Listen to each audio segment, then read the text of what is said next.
Hi, it's HardReset, and today I'll show you how to use the Samsung Health app on Samsung Galaxy S25 Edge.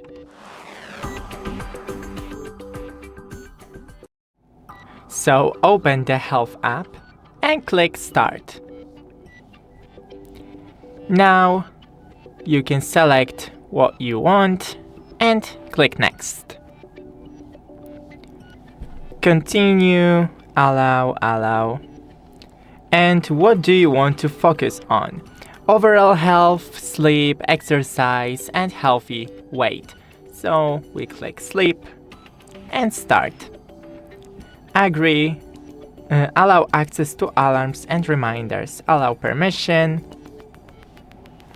And here, when we go into an app, you can see the sleep.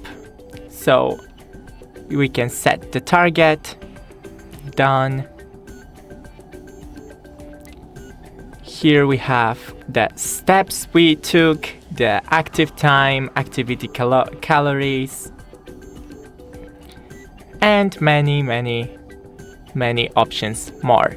So that's it. Don't forget to leave a like and see you in the next one.